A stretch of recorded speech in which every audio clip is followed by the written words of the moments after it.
grab your weapon, because this is getting good.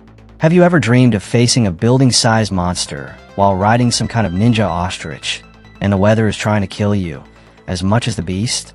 If the answer is yes, or if you just want a game that makes you scream at 3 in the morning, then Monster Hunter Wilds is your golden ticket.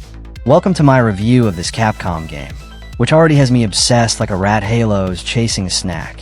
In this video, we're going to break down this title like a freshly hunted Dasagama, from its mind-blowing open world to its combat mechanics that make you feel like a god, or a complete disaster, depending on the day.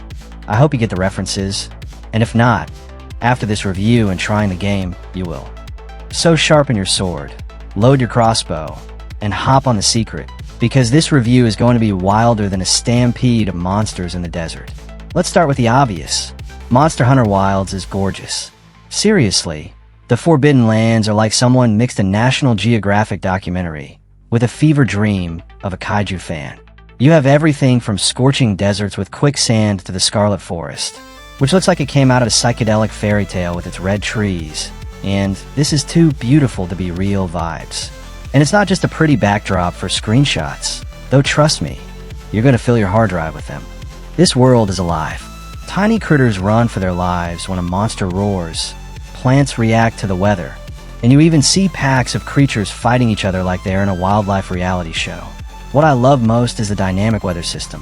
One day you're hunting under a sun that makes your armor sweat, and the next, a lightning storm strikes, electrocuting you if you don't move fast.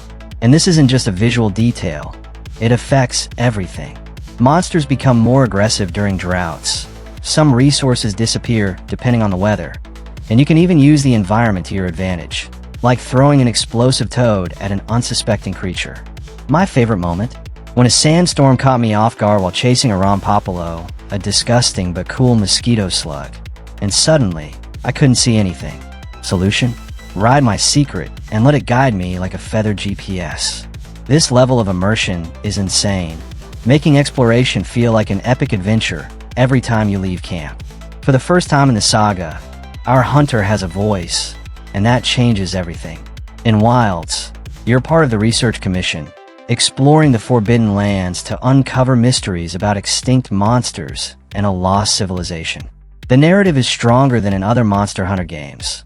There's a clear antagonist from the start, characters like Alma, your research partner, that you grow attached to, and even an ecological background about nature's balance. No spoilers, but let's just say Arkveld, the flagship monster, is so charismatic that I almost feel bad hunting it. Almost. Is it Oscar-worthy? No. Don't worry, you won't start crying like in The Last of Us.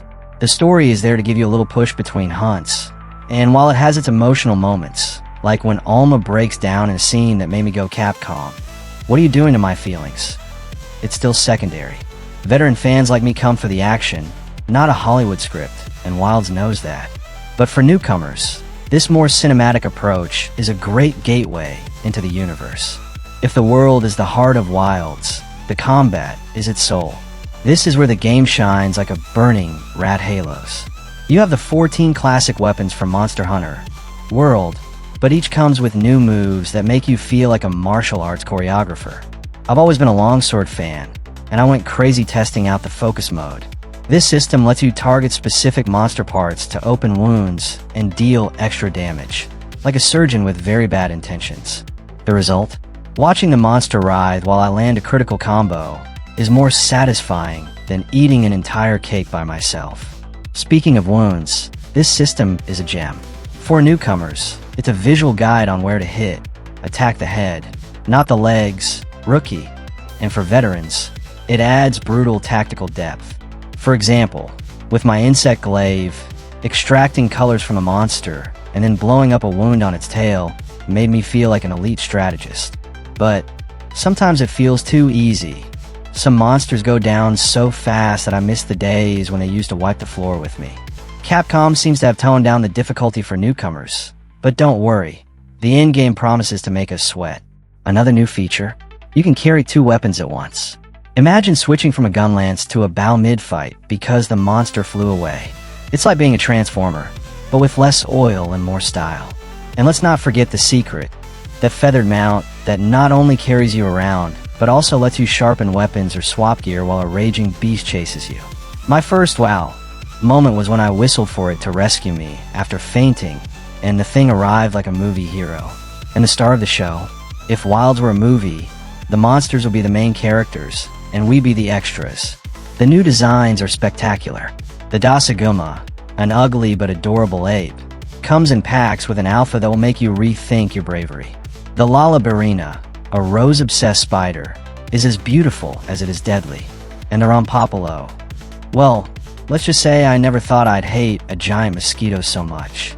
And then there's Arkveld, the final boss that basically screams, "I'm the king here," with every move.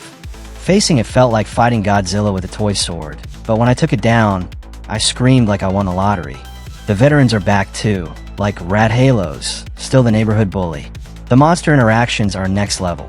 Watching two beasts fight while I gather resources is a spectacle I never get tired of. And with dynamic weather, every hunt feels different. One time, a Dasaguma chased me during a storm, and I used an ice pillar to trap it. The result? An epic battle I'll talk about in gatherings until I die. Multiplayer remains the heart of Monster Hunter, and Wilds takes it up a notch. You can team up with 3 friends, or use the SOS flare to call for help, or NPCs if you prefer solo. The new feature? Connected environments.